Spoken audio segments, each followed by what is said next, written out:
live. Good evening, ladies and gentlemen. Happy April 1st.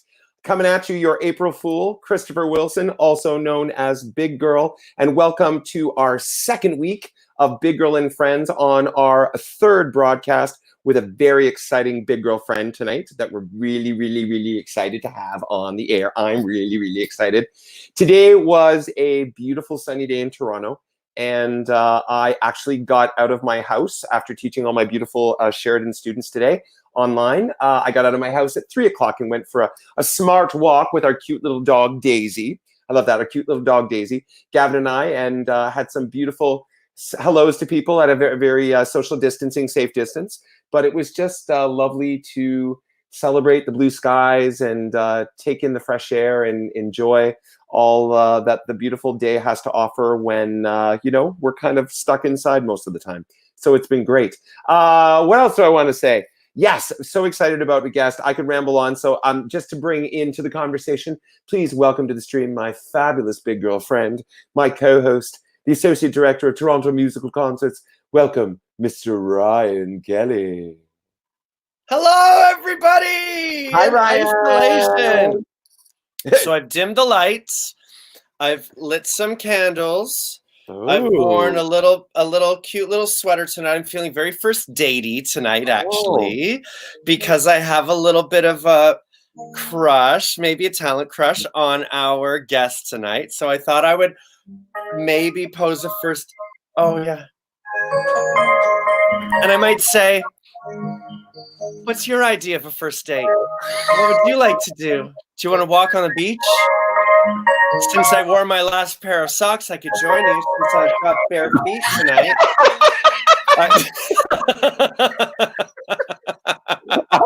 I think specifically based on today, which we're going to get to, you should ask our guest's horoscope. That would be. Oh, I think that's a good idea because that's a clue. Actually, so are the candles. Actually, you guys. What's your sign, friend? Handsome. Thank you, Sophia. I don't feel terribly refreshed. Actually, I got up at 9 a.m. to coach and self-tape someone for an audition today, promptly went back to bed, and then had stress dreams about going to the mall and people touching me, and a dream about the show where I kept trying to read the computer. It didn't make any sense. I couldn't get it to work. And then I kept actually saying, because I've lucid dreamed like a couple times where I could fly, and I'm like, oh, I'm dreaming. And then I started flying and going through walls and stuff. Anyway, so I tried to control the dream and it wouldn't do it. And then it was like I was fighting to keep my eyes open in the dream. Anyway, afternoon nap dreams. If you need the sleep and you fall asleep in the afternoon, man, I'm someone who falls asleep really hard. Right. And then I wake up and I'm like, where am I? What era? Did I grow a beard? What? What era are we in? What land? But I did. I put on a little sweater today because it's not spring, but it's not summer. So it's still sweater weather, but it's the summer sweater. It's absolutely sweater weather. It's sweater weather. I have to admit, Ryan, that I had a very clear intention that I shared with you and our viewers last night to fold my laundry today, and I still haven't done it. It's okay, Chris. You don't have to do anything. Let me just tell you. Here's the philosophy of isolation. Tell me. Do whatever the heck you want. It basically just seems just like it doesn't matter. Time means nothing. Days fade into nights. Reality fades into non-reality. Where am I? Who am I? Let's talk about that laundry crisis I spelled out for you last night. Not a thing has changed, except it's bigger. TikTok, right? Dance moves moving to TikTok. Girl, no, I'm too. Look, Jack Black showed up on a video. Some guy called Jack Black showed up on a dance video yesterday on the interwebs, and he had a shirt off. And I thought, look, if that's what a person has to do, to get the celebrity, that's not my world. It's just not my world. So they were shirtless in the TikTok video. Jack Black was. He did this whole choreography. The real Jack Black. Okay, got it now. I don't know, whoever Jack Black is. And so, and he was in a cute little shorts, showing off the body. And I'm like, that's just not really me yet. I don't know. Time, sweetheart. Time will tell. Isolation will tell. Isolation will tell. You're like a step away from TikTok celebrity. I'm a step away from something. I don't know. I'm a step away from giddy because I'm super excited to talk more and gossip more and gab more with our guests tonight. Absolutely. I can't wait to see them. A reminder to all of our beautiful viewers or anyone that's going to be watching this, not live, because it's archived on Toronto Musical Concerts YouTube. This is in fact an ongoing fundraiser for the Active Fund of Canada. So last night we had generous donors right at the end. We had another $100 donation, which brought us up to $160. So thank you for all the generous donors. Every little bit helps. The longer we are in this state of isolation, and the longer our artistic community, as I said, whether they're in stage or in film, any walk of the performing arts, as long as we're in isolation, we can't do our craft, which means that we are financially vulnerable. So the organization helps us, so thank you for helping us help them.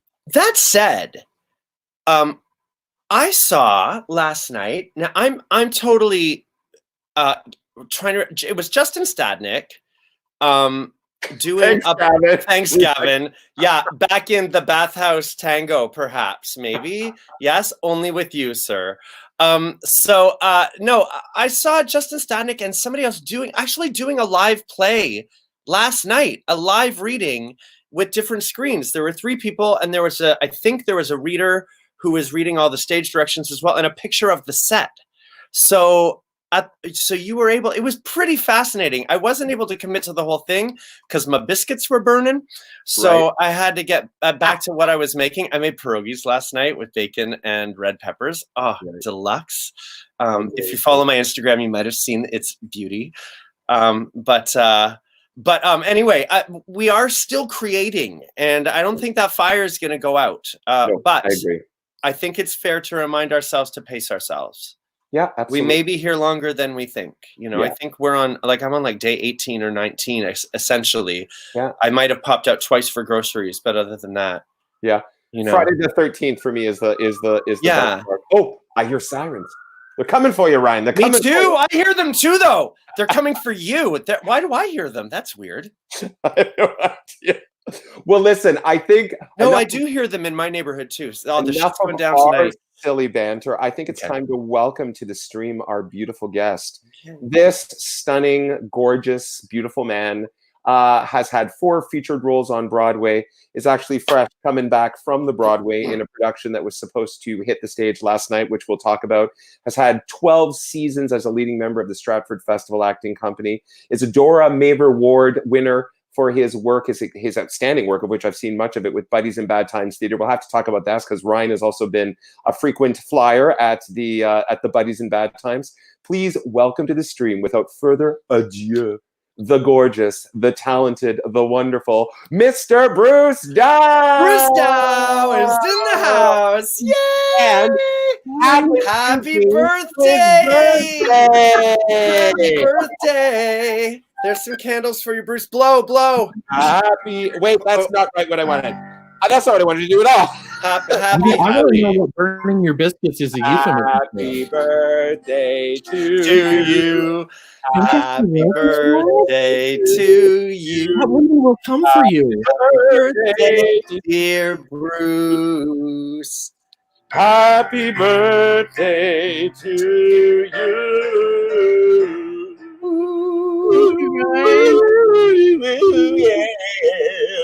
Happy birthday! Wow. Thank you. Yeah, welcome to Big Girl and Friends. How are you, my dear heart? I'm good. I'm dazed like everybody. I'm dazed and confused and waking up every morning going, it's a morning. Which morning is it? Does it matter? It's wild. Yeah. But I'm well. I'm just sort of when we shut down, I thought, well, they said we'll be back in 3 weeks. So all my stuff's in New York. Yes. So I'm paying rent in 2 cities with no income. It's a riot. Oh, wow. Oh yeah. No, it's crazy. No, my landlords in both places are very understanding and very supportive. Right. So they're making it work. But let's back up for our viewers. So let's talk about. So you just mentioned New York. So, what were you doing? What was happening for you? I know what was happening. Ryan knows what was happening, but tell our viewers what was happening for you in New York City as of late. In New York, we were from the director, choreographer, and musical supervisor of Come From Away, and the creative team who wrote Memphis, which is Joe DiPietro book and co-lyrics, and David Bryan, who is the keyboard player for Bon Jovi, have written and are creating a new musical called Diana, a true musical story based on the life of Princess Diana, basically her marriage to Prince Charles through to the end of the marriage when she leaves. Wow. And we were in, it's intense. It's great. I mean, but it's also been amazing that we were in previews. So we just finished 2 weeks of 12 hours a day tech for 6 days a week. And we were into, you go in at noon, you get your notes, you get new lines, you get new songs, you do new choreography. It goes into the show that night. You do a performance and you rinse and repeat. And we knew it was up. There'd been the discussion a few days before about, were we doing stage door signing programs? You know, the meet and greet at the door, were we doing that or not? Hadestown had said no across the street. We were still going to do it. It was optional for us. You're right across the street from Hadestown? Right across the street from Hadestown. You get to wave to Joelle Blackman. I was just going to say. Totally. We were going to have lunch. We never got around to it yet. And one day we were sort of, Christopher Ashley, our director, sort of gave a nice speech about how much he's loved working with everybody. And we thought, wasn't that nice? He's so nice. You're fired. And then mid-afternoon we took a break and everybody was on Twitter all day watching. And then we heard that the Broadway League was shutting down. And our producer came in, and Beth is our lead producer, and it's amazing. It's been amazing to work on a show that gets better and better as they keep working on it, rewriting it. Like, often a new show, you work on it and they change stuff and you go, ooh, this is going down a path. But this was just getting stronger and stronger. So that's been really exciting. But where this is going is with Beth and our producers is they have been so supportive and so encouraging. And she was lovely. She was like, I'm bummed. I'll be honest. We're aiming for this date, but you're going to ask me a bunch of questions I can't tell you the answer to because I don't know. And so the intention is we'll come back, but when or how or what? I mean, the set is sitting there. It's all got of course. And what were you doing in the show? Tell me about. I was playing Paul Burrell. Diana understudy. I wanted to understudy the Queen and Barbara Cartland, but they wouldn't let me. That's the Knife. So what was the name of the character again? I'm playing Paul Burrell, who was Diana's butler. Okay. So nice little bit, and then share the 11 o'clock number with Gina Duvall, who plays Diana, and Judy Kay, 2-time Tony Award winner. So. Well, that's nothing for you. You're like one of those Epcot people. Like, you've won all the awards. You've won like an Emmy and a People's Choice Award and a Krabby and an Opry and a Tony and all those things. Like, you are the man of jack of all trades. Like, you have done it all in so many ways. You're really lucky, and it's beautifully impressive. You're also very talented, Bruce, and you work very hard at your craft. He tries. This horseshoe up my ass is very uncomfortable. But it makes a long conversation. It's just glorious. Is this the first? So this is your 5th Broadway production. This is my fifth featured role in a Broadway show. Yeah, so that was great. 5th featured role in a Broadway. Oh, Chris, you love an alliteration, my friend. I love the 5th featured role in a Broadway. He loves an alliteration. Oh man, it just gives him it gives me shivers. It gives him a tickle and a tingle. Ooh, faster. Now say it again. Anyway, my question is this the first new work that you have been a part of on Broadway? No, the first one was Jane Eyre. Which started in the States, Manhattan Theater Club, and then they did it at Actors Theater of Louisville, and then the Toronto production with the Mervishes was the big one here. We did it in Toronto. Sarah, my dear friend Jane Patterson was in that company with Jane you, Patterson, brilliant actor. who understudied the role of Jane as well as played the best friend. And our dear Sarah Farb was a wee. Oh, She was 9-year-old. Yeah, I think she was 9 years old. Yeah, she was. That was fun. We were in rehearsals at New 42nd Street, right next door to where Harry Potter's playing, which she's in right now. Cool. And we ran into each other on the street, and it was just like, wow, kiddo, here we are, and here you are. And, you know, she's doing so much amazing stuff. And she's a beautiful soul. Beautiful. She's just the sweetest person in the world. Yeah. Like, that's so the thing. generous. It's just kind, just warm and kind and grounded. And, well, I mean, no wonder you guys, you know, connected. Because it's like, sorry, I'm just flirting with you. I was just like, flirting with you a little bit. A little first datey. I trim my beard a little bit. It's a hack job. I have no idea what I'm doing, by the way, trimming and tidying my beard. Like, how are you guys managing? I've got clippers, and I clean line. I just guess. What about you, Bruce? You holding up okay my with clippers are in New York with all my clothes. So I'm going to be the Bushman of Alcatraz. You're going to be like COVID beard. COVID beard. Literally. Already, it's yeah. It's okay. I'm still up for a romance, or Chris called it a bromance, but I think we should call it an isolomance. That's what I think. That's what we're having. I don't know how my fiance would be fine with an isolomance. You're in. Now, are you with your fiance right now, or what's the story there? I came home. Are you with your fiance now? Right. Meanwhile, no. No. I thought they said, you know, we'll come back in 3 weeks. We'll regroup the show. So get your stuff, take it out of the theater. We'll be back in 3 weeks. Don't leave anything perishable. Evidently, Judy Kay left a lot of cheese in her fridge. She was telling us last night was fun. Last night was supposed to be our official opening, so they got. You guys did a massive Zoom, didn't you? It was Zoom, 77 people.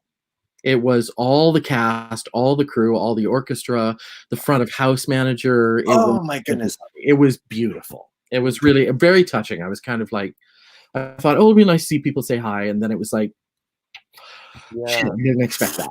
You know, that's incredible. Yeah. I mean, we've all sort of we haven't adjusted at all. We're all finding our way into this new norm, not knowing how long this norm will be.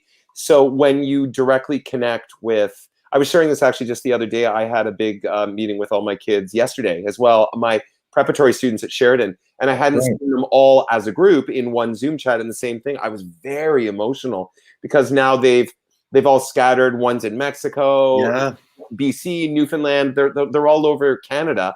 And I won't be able to see them all together as a group before the end of the school year. And it just, I mean, it is what it is. Thank God for technology and thank God for the internet. But it just, I'm developing COVID. I love it. It's so it's so moody. I'm just like, God, I wish I was in that Venetian sunshine right now. I can fix that if you want. But no, it doesn't bother me. It looks lovely.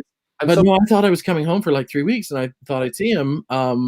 But his parents are older, and I was coming back from New York, so isolate for 2 weeks, and now we're in full isolation lockdown. So we Skype. It's the same as if I were in New York, you know. You've been teaching lately too, as well, haven't you? You've been doing workshops. I've done a lot of teaching at Randolph and some at Centennial College, and some private teaching as well, and doing workshops and stuff. I love it. That's what Broadway's great and all, but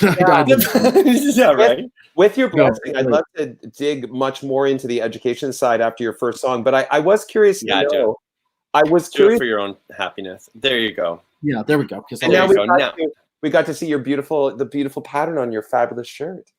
Right. Yes. Right. Not just the one on your face, I guess. You know. So I just really quickly about Diana. So I mean, Diana, Princess Diana was, so iconic and such a humanitarian, and was so revered for the work that she did, with charities, being one of the closest, really super close friends with Elton John. Like, she was just so front and center during the HIV crisis. How, based on your personal consciousness of her as a persona in the world, how has that translated into the work that you're currently performing in, or soon? I'm really impressed with how they're handling it. I think it's a really delicate balance to walk, because they're telling the personal story as well. and they're very much trying not to. There aren't any villains in the piece, although people are very polarized by the story. He was in love with Camilla Parker Bowles. She was not a virgin. Therefore, he could not marry the woman that he loved. Right. Wow. Which makes not a lick of sense. What is wrong with people? I didn't realize that was a monarchy stipulation. Oh, yeah, well, because his great uncle, Queen Elizabeth's uncle, was Edward the whatever who abdicated for Wallis Simpson because she was a married woman and he wasn't allowed to marry a married woman. So it was still going on even in the 1980s. And Queen Elizabeth was all freaked out about that because it could mean the downfall of the monarchy. Right. And the monarchy was very unpopular at the time. So she's trying to maintain the monarchy. He wants to be with the woman he loves. Camilla wants to be with him. She knows she can't be. She's already married. Oh, what a mess. This nice young girl who's 19. He was 32. Oh, that's right. She was 19. 19. Yeah. And she'd grown up with her life reading Barbara Cartland novels and believing that. And when her mother left her, was split up, ran away from her father, she turned to Charles as an image of, maybe someday I'll marry the prince and I'll be happy and I'll have a great family. So all of these weird psycho things come into being, and they handle that really, really well.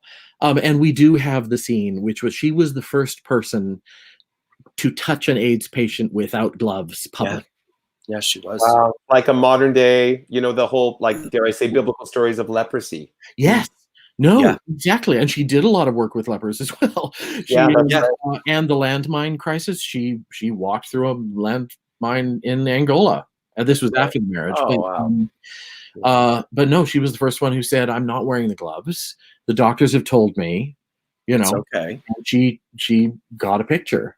But at the same time, the patients themselves that's why the picture is actually from sort of behind over the shoulder of the AIDS patient, because you could be kicked out of your housing and you could lose your job. And don't know, and all the rest of it. And so that's stuff. It's all handled. I think it's handled very well at times, very sincerely and earnestly, and at times with a big rock and roll band and a lot of sass. Nice. And it actually really works when it's got a bit of attitude behind it. Well, the woman had her own attitude. She had her own rhythm. She had her own thing, right? What? Say that again. I was just going to say it was also a very trashy story. I mean, what was going on and them in the newspapers, and what was funny is when we did the show in La Jolla, the Daily Mail sent a secret person to come see the show and review it during preview. And they wrote this absolutely scathing thing. And is this the trashiest musical ever written? Will Harry and William come and see it? Oh, no, says so-and-so from Majesty Magazine. Right, of course. Like, who cares? And it went all the way through this whole thing. And then at the bottom of the page, the internet page that it was on, there was an ad that said, is Meghan Markle ruining the royal family just like Diana did? Turn to page 6. Oh, wow. Okay, so there was a bias there. There was a total hypocrisy. Yeah. Are they mistreating our dear Diana? Yeah. She's a fag like Diana. It's the same. Yeah. They want to play. So there's all of that. We've had to really walk very carefully down the line of we've been there. All these people are alive. Yeah, for sure. So Bruce, may I interject? I can talk forever. This beautiful young man, Alex Smith, is a student at Sheridan College. I have another privilege of teaching him, but he is Alex. a beautiful, vivacious young man who has a Facebook daily challenge about offering good deeds. He's filling Facebook space with such beautiful, earnest, sincere, gorgeous energy. I've been enjoying all the things he's been sharing, and I just thought this was a wonderful, interesting question. I guess he's asking about your butler character.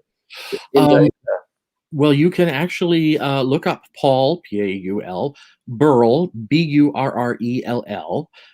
He's on Instagram, and his own personal story is amazing. He was Queen Elizabeth's footman, and then she decided to give him to Diana because she trusted him, and he and Diana were very close. And then there were all sorts of weird things happened when the divorce happened, and he kind of got divorced from the royal family at the same time. And he's made a living for himself since then as he was married to a woman and had has 2 grown sons.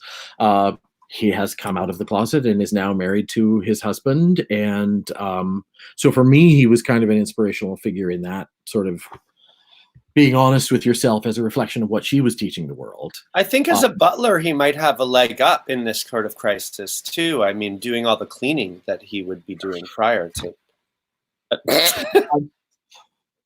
Who is that man? Don't you think? Very handsome blue sweater. That's a great day sweater, if you ask me. But no, you can look him up on Instagram and follow. He does videos from all over, and he's a royal commentator now. And it has been very strange. People are alive, and we're trying to keep distance because some of us have heard from various people, and we just have to go. Thank you, we love you, but we'll be in touch once we're open. Sure. Yeah. Huh. Would you be willing to share some music with us, birthday boy? We sang for you, or would you be willing to sing for us? Totally. Please? Sure. Let me figure out how to do this. And I totally know this song. Why am I afraid of forgetting it? Well, it's okay. You can do what you want. Toronto Musical Concerts does concerts on book. You can do whatever you want. If you want. Well, I don't have the book, so we're gonna go for it. What's the music you're gonna share? Oh my gosh, the stakes are high. I'm gonna. So this is for Ryan specifically. This is a little song called "I'm a Stranger Here Myself." It's by Mr. Kurt Weill and Mr. Ogden Nash. If you don't know those names, look them up. Musical theater, know nothing, children. Take it away, dear Bruce. Okay, here we go. Hopefully my volume's all right. Tell me, is love still a popular suggestion or merely an obsolete art? Forgive me for asking this simple question. I'm unfamiliar with your heart. I'm a stranger here myself. Why is it wrong to murmur I adore you when it's shamefully obvious I do? Does love embarrass you, or does it bore you? I'm simply waiting for my cue. I'm a stranger here myself. I dream of a day, of a gay, warm day, with your face between my hands. Have I lost the path? Have I gone astray? I ask and no one understands. Love me or leave me, that seems to be the question. I don't know the tactics to use. Forgive you should offer a personal suggestion. How could I possibly refuse when I'm a stranger here myself? Please tell a stranger, by curiosity goaded, is there really any danger that love is now outmoded? I'm interested, specially in knowing why you waste it. True romance is so fleshly, with what have you replaced it? What is your latest foible? Is gin rummy more exquisite? Is skiing more enjoyable? For heaven's sakes, what is it? I can't believe that love has lost its glamour, that passion is purely passé. If gender is just a term in grammar, how will I ever find my way when I'm a stranger here myself? How can you ignore my available condition? Why these Victorian views? You see here before you a fellow with a mission. I must discover the keys to your ignition. Then if you should make a diplomatic proposition, how could I possibly refuse when I'm a stranger here myself? I'm just a stranger here myself. Oh, that is a brilliant song. Oh, it's a freaking amazing song. Bruce, I love that song. You are such a beautiful voice. Such a good. Oh no, I love that song.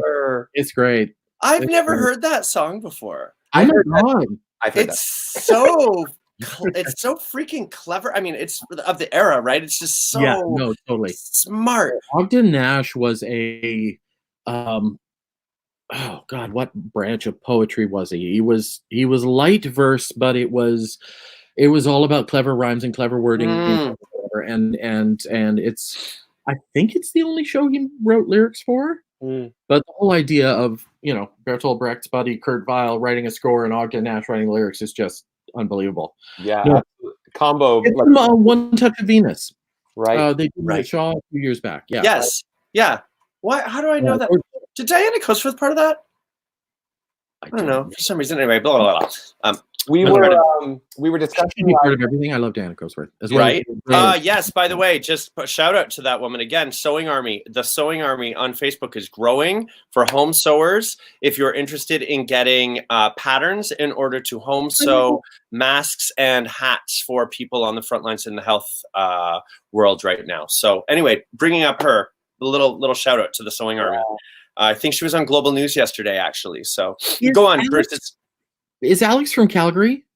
Yes, Alex is from Calgary. Okay, I did an interview with him this afternoon because he's doing one of these things with Storybook Theater. I'm going, yes, that's Alex. Exactly. Oh my God. Hi, Alex. I loved this afternoon. That was great. That's so fantastic.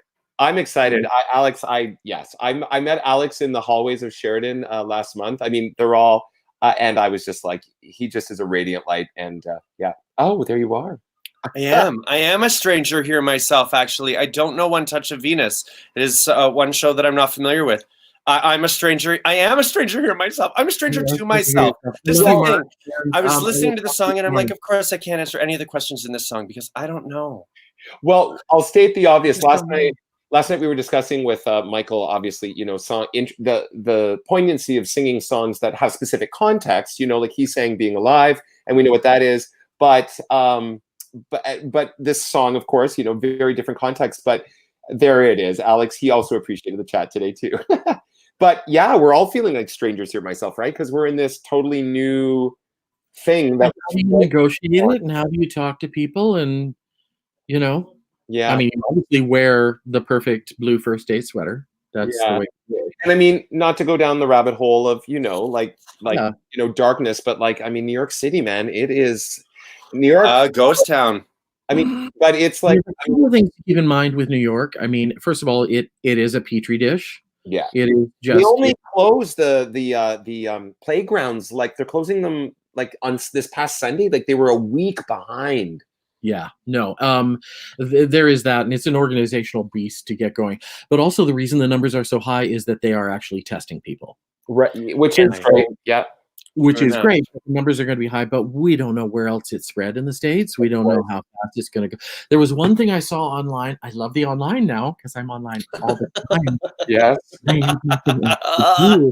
Exactly.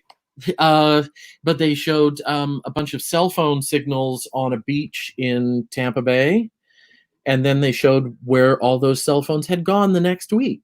And they were all spread out across the country. Wow. Right.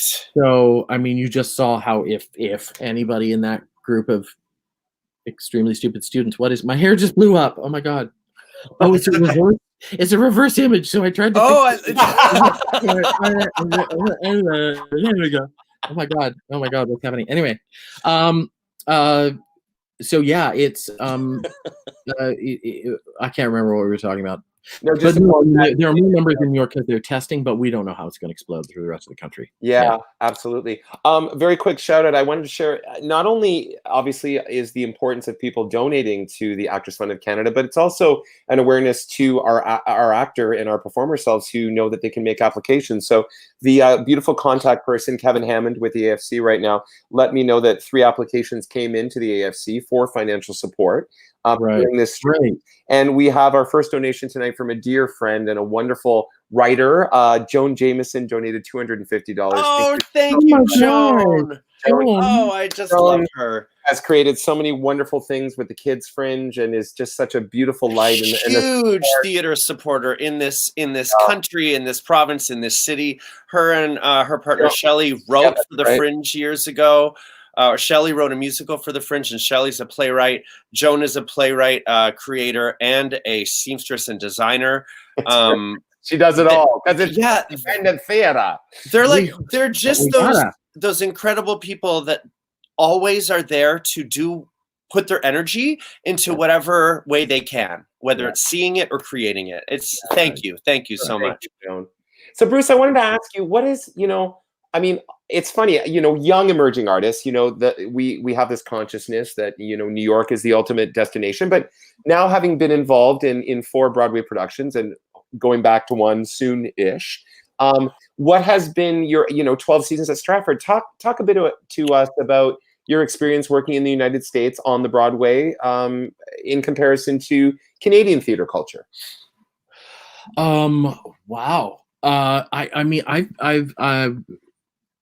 been really lucky in terms of I've done every kind of theater, from you climb up the 3 stories, you load the set downstairs into the bus, and you take it to the school, and you do 1,000 miles of railroad and a moose, a history of Canada in 45 minutes. If I could I'm not kidding. Yeah, no, totally. If I can interrupt you briefly, I remember when Ryan and I did Living with Henry at the New York Musical Theater Festival, we had to smuggle the set across the border because we couldn't ship it. Oh, so right. I had to drive it across like white-knuckled to get it to Buffalo to put it on a bus. But then we're in New York and I'm renting a van and we had to pick it up from the bus terminal, like at Penn Station. So like you haven't done indie theater unless you are like circling the block because cops are trying to give you a ticket. So Totally. Sorry to interrupt you. So yes, you've done that type of theater. No, I mean I've done that, and generally regional and summer stock shows where you're doing a full play or musical in 10 days, right? And then you're up and running. Stratford, you have the incredible luxury of time, which is astounding.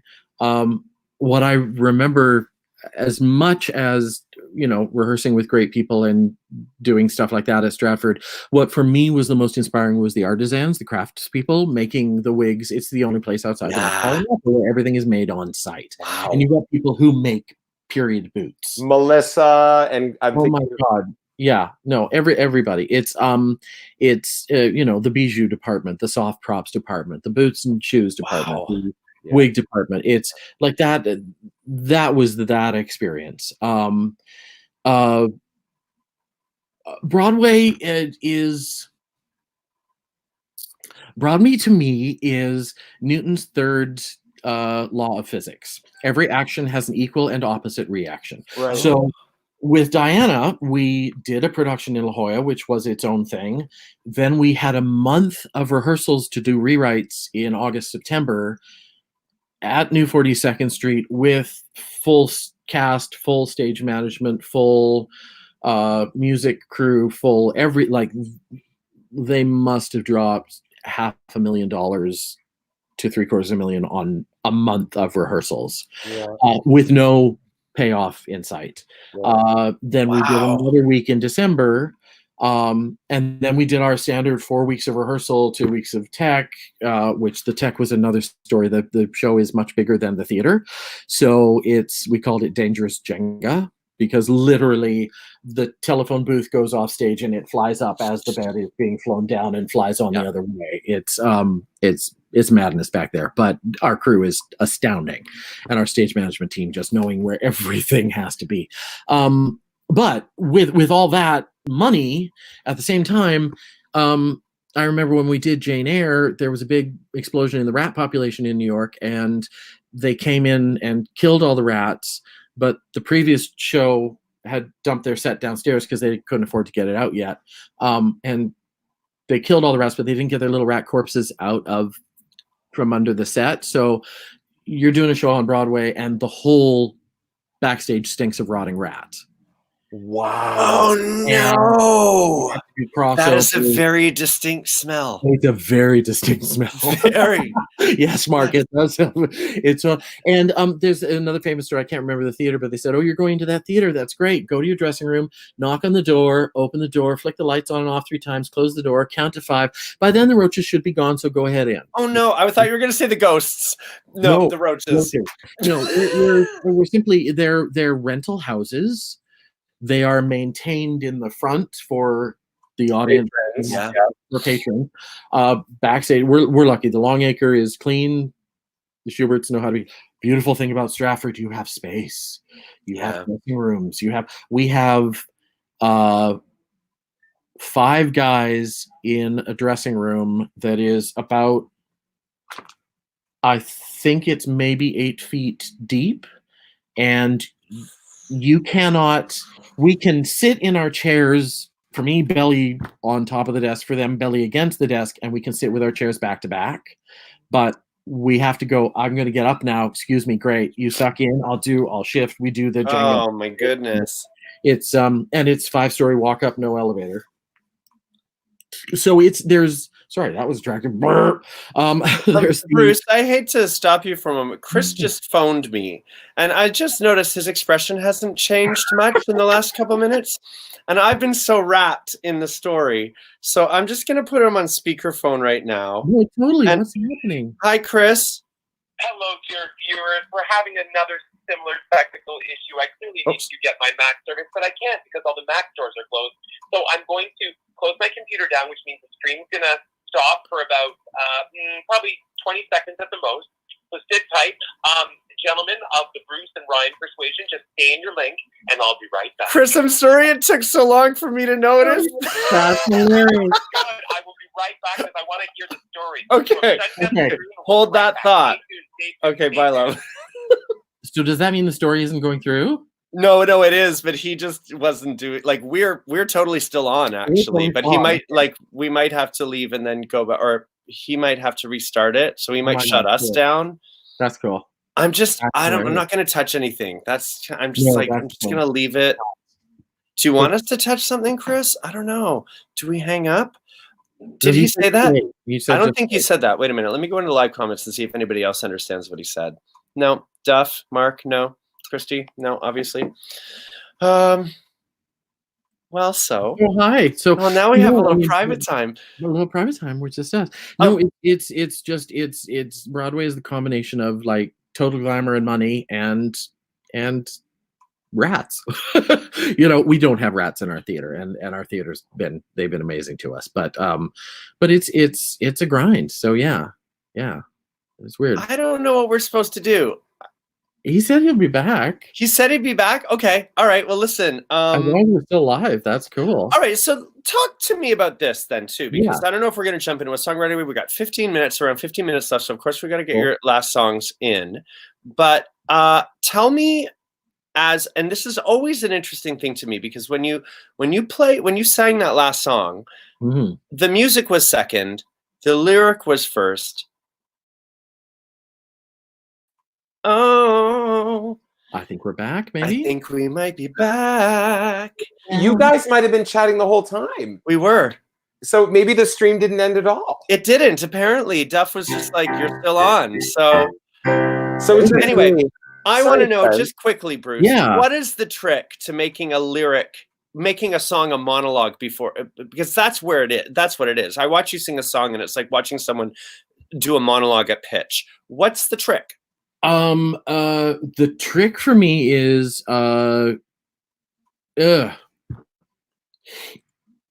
it's not, the music doesn't, I mean, it does feel like the music doesn't, because I'm not concerned about sound. I know what sound I can make, so I know that sound's going to come out. So I'm not listening to myself sound wise.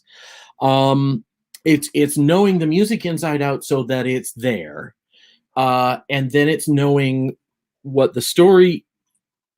What are you talking about? What is the core thesis statement of your song?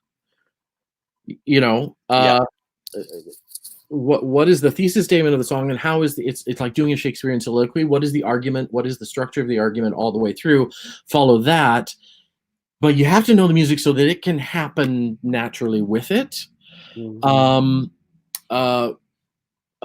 For me, it's does that sort of answer it? Yeah. I mean, I'm just curious. It's just curious. Yeah, it's the danger I find right now, and I was just talking to some young students at a certain, and they're all listening to how they sound, And it's like, dude, stop listening Stop to listening to how you I don't sound. want to. I don't want to watch you have a private moment that you could have alone in your bedroom for 20 minutes. Yeah. You know what I mean? Like that's it's Yeah. not interesting for me to watch you listen to yourself sing. Yeah. So We would like to hear you sing. That's your what I'm thinking. So I'm gonna now sit back and watch you not watch yourself. Now that we put that on the table, right? No pressure now. But yeah, I want to hear your next song. Actually, what are you going to share with us, dear Bruce? I've got a little thing that's a little old Stevie Nicks tune that I think you might recognize, which is a random choice of a randomness. I'm up for random. Are we? Yeah, I'm totally up for it. Okay. That's like life is random right now. Okay, have a beautiful thing. I'll see you at the end. See you at the end.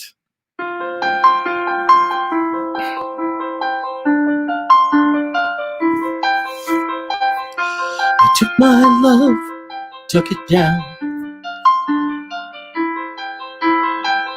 I climbed a mountain and I turned around. And I saw my reflection in the snow-covered hills till a landslide brought it down. Oh, mirror in the sky, what is love? Can the child within my heart rise above? Can I sail through the changing ocean tides? Can I handle the seasons of my life? Well, I don't know. Well, I don't know. Well, I've been afraid of changing, 'cause I've built my life around you. But time makes you bolder, even children get older, and I'm getting older too. Yes, I'm getting older too. So take my love, take it down. Climb a mountain and turn around. And if you see my reflection in the snow-covered hills, well, maybe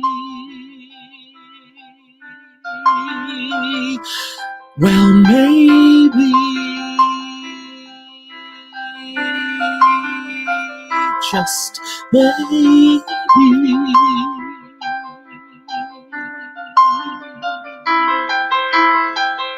a landslide'll bring it down. Well, thanks for giving me my daily cry today, Bruce. Honey. Oh my gosh, that song just kills me I'm gonna blow my anyway. nose on coronavirus. Okay. That's not one of those. There we go. Oh, thank you, Valerie. That is such a beautiful song anyway. That song slays me every time I hear it. And that's another one that we're so used to hearing that we don't think about what it's actually saying. Yeah. Yeah. Yeah. That was beautiful. Thank you. Thank you. Go ahead, Ryan. No, I was going to say, I guess it doesn't matter what the song is. If you take the steps that you just said, know the music, but then know what you're saying. It's a really looking at like how you would analyze a monologue of Shakespeare. There's a very clear statement. This is what I'm going to talk about. Then I argue way through it, various different points, and then my final summation is this. And if you hit those basic 3 points through the song, you'll land on what the story is and what you're trying to do. It's just it was a beautiful interpretation. Thank you. Thank you. Bruce, really personal. as I said, when we introduced you to the stream reading off your resume, but I also, you've it's funny if someone were to not a good choice of words. If someone were to interrogate me and ask me, you know, all like specific details about your life, I'd be hard pressed to find like nuances. Like I don't know the details of your life, but I have known your work throughout my entire career, and you've always been a kind and compassionate and supportive colleague. I've had the privilege of witnessing you as an educator, and this is kind of the last little segment before we get into your last song, and then within about 8 minutes from now. You are passionate about education, and as is Ryan, and as am I, and that doesn't surprise me because you are so much about the human spirit and about just sharing that abundantly. Tell us about your journey as an arts educator and what it is that inspires you to do what you do when you're working with emerging artists. I've always been drawn to, I mean, I came from an education background family. Like they were, both my parents were the first generation to go to university for their families. And so that was very important for them. But I've always, everywhere I've worked, I've always gotten in touch with the local college or university and said, I'm in town, I'm doing this show. I don't know if you'd be interested, but I could come to a workshop or we could talk about something. Amazing. And it's just because it's, I think in the back of my mind, I always thought I would be a teacher. Well, you are, yes. But it took a long time for me to, I think, become one. I get that. There's three layers. I'm making this up as I go along. One is my own injured, wounded animal that drew me to this profession anyway. That you know, the desire to be appreciated and loved, and I had a skill set and people like that, so please you'll like me. You don't seem to like me any of the rest of the time, so let me try and see what I can do with that. There's something that for me wants to nurture animals that didn't have that kind of care. Yes. That I didn't, you know, and I'm not in any way saying my parents were caring. They were amazing. My dad was crazy, but he was also amazing. So there's that element. The other element is I've always loved rehearsals more than performance. I mean, sure, I love getting a laugh, landing a moment. Me too. I'm the same way. I love rehearsing, and I love rehearsing. Like once the yeah. What is this scene about? What are we doing? Why do I say that to you? I want to investigate that. That's what I like about the process. Is I want to dig into why someone would do something, and then see if I can make it happen inside. I don't know. It's such a riddle. And learning that, like, because we are all big feelers, but you know, you go, I want to feel the feels, and then you go, that's not working for me anymore. How do I? And then you go, well, if I set up all the ducks in the row, the feels will come. Learning lessons like that. But also then there's something purely selfish about, I learn more about our craft when I'm trying to explain it to someone else, when I'm trying to see, okay, if I talk to student A, they're understanding in this way, I have to use visual metaphors with student B. Are they getting it? Seeing the student who has a high skill set, pushing them to go further than they think they can because they're the best in the class, so I don't have to try as hard. No, you have to try harder. And then the one like me, odd duckling bouncing into walls, not really having any skill set, and having them go, wait, hang on a second. I get what you're saying. And then bam, they're there, and you go, oh, where the hell did that come from? That to me is just exciting, more exciting than anything than doing a Broadway show, you know? Yeah. And I love the Broadway show I'm doing. I love the piece. It's fascinating to watch them put this script together. Like that's really why I'm in rehearsals. Is I think in some ways, you know, we've always, with Ryan and I, with Toronto Musical Concerts, I mean, our sort of 3 bullet points of ethos have been: number 1, joy; number 2, community building; and number 3, high quality shows. But because our genre is putting musicals up in concert, a little less bells and whistles, right, in terms of production, so we can somewhat, and we're on book, you know, I mean, we're not buried in the book, but we're on book, so we can sort of streamline the rehearsal process, so we can really put the focus on the excavation and the exploration, and it allows us also to potentially, you know, do more work in a season because we're not worrying about, you know, flying helicopters and telephone booths. Also, you're able to push the work to the edge where it could get scary and dangerous because you can go that far with it. I mean, it's you have, by reputation, a very safe space in which to play and in which to screw up. That's nice to know. Because like I love screwing up, and and then seeing what to get from the screw up. I mean, well, that's also teaching students to go, they come in, they go, what do I do to get it right? What do I do to get praise? What do I do to get, and it's like, get it wrong. Please get it wrong. Aim to get it wrong. Please. Let it be messy. Let it be, Yeah, absolutely. Oh, that's beautiful. Well, as we're drawing near the end of our hour, I'm just going to do a little shout out as we're coming into tomorrow. Bruce, stay put but a second. Tomorrow we will be joined. This is kind of exciting. We're sort of extending our community a little broader than sort of our immediate Toronto. Well, I mean, of course, we've been including New York, but Toronto-centric. We've got the gorgeous, talented, and the wonderful Tara Jackson joining us. Tara is a resident of Calgary, and we were excited to learn that she just yesterday was, or on Monday, she was awarded a Merit Award for her production in The Color Purple in the title role of Celie, which she also subsequently did in Western Canada. I first saw Tara last year in a new musical workshop called Kitsold that Jeffrey Tyler was involved in, and Melissa McKenzie at the Al Green Theater, our venue. And I had not seen this wonderful talent. I was like, who is that stunning woman? So Tara has graced the stages in this incredible role that she's done at the direction of Kimberly Rampersant in both productions, I think she's done. And we're super, super stoked to have her. I can't wait to have her tomorrow. Yes. Toronto needs to be a little scared, because if Calgary were any closer, as soon as people figure out the talent and the work going on in Calgary, you're absolutely they right. won't come to us anymore. Forget it. Yes. Alberta, Calgary's got just amazing talent and is doing amazing stuff. Yes. Yeah, absolutely.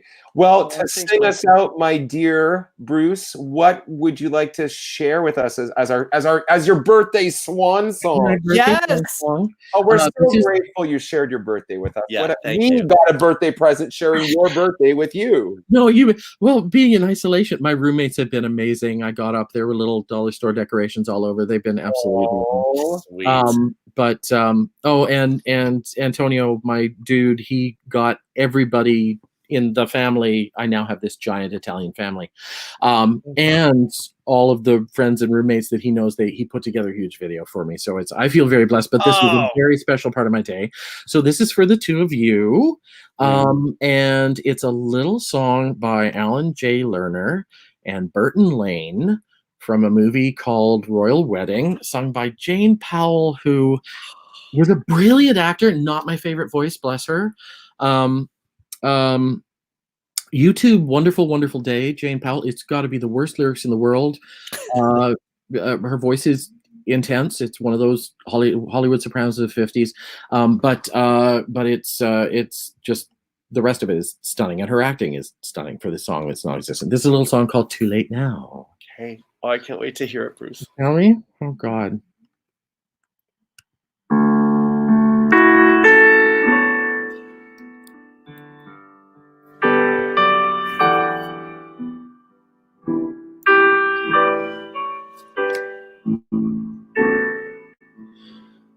Too late now to forget your smile, the way we cling when we danced a while.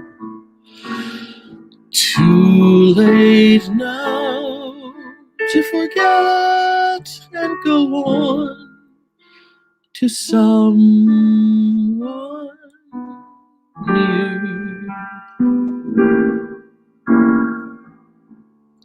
Too late now to forget your voice, the way one word makes my heart rejoice.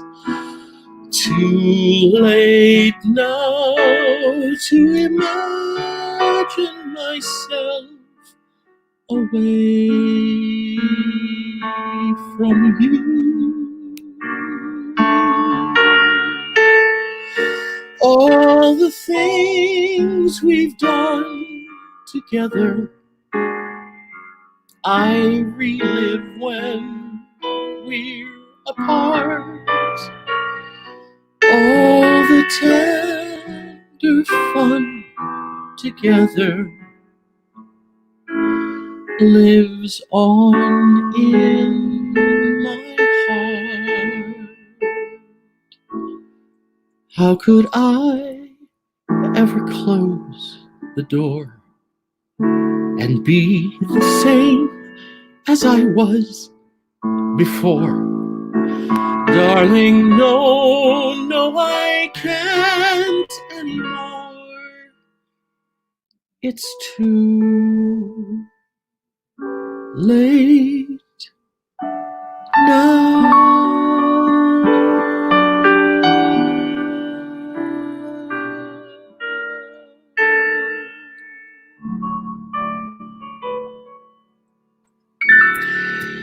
Oh, you are just the dreamiest romantic, Mr. Bruce Dow. You are a salve. I'm looking at me. I'm like, we thank I know. the guys who did those recordings for me, or is that legal? go ahead. No, shout them out. No, Bob Foster and Scott Christensen. Yeah, so Bob great. Foster and Scott Christian made beautiful tracks. Yeah. Thank you for all of our MD. We've got a whole team of about 20 MDs just standing at the ready to make amazing. Like from we're so blessed, this community. I just want to shout out, we had a wonderful, just at the nth hour here, $100 donation from a lovely friend, and I went to opera school with at McGill, Mark McNamara. So thank you. Thank you, Mark. $350. So Bruce, you are love, you are very light. Lucky. You are very lucky and blessed. You are lucky too, Bruce. Thank you. Happy birthday, dear heart. And yeah, I got nothing else except for just gratitude. Oh, you guys know how much I love you, and big girl heart. And I've been trying to get this fella in a Toronto musical concert, but she's too busy on the Broadway. But I got her on Big Girl and Fred. We're gonna get her off the Broadway and behind a music stand one day. I promised you. Beautiful. In a second, a heartbeat. Well, you stay put, Bruce. I'm gonna take you guys out of the stream and wrap this up, and we'll have a little chat with you. So bye, everyone. Have a good night. So everyone, thank you so much. Oh, don't we feel beautiful with a gift that is Bruce Dow? So authentic, so wonderful. Join us tomorrow for Thursday night. Happy April. It's a different kind of spring, but try to find the joy where you can. Embrace the sunshine where you can. Keep your safe social distance. Wash your hands. Don't touch your face. And surround yourself with as much love as you can. We had a lot of love in the house tonight. So on behalf of myself, Ryan, and all of our guests, we will see you tomorrow when Tara Jackson joins us. And in the interim, we wish you a beautiful night.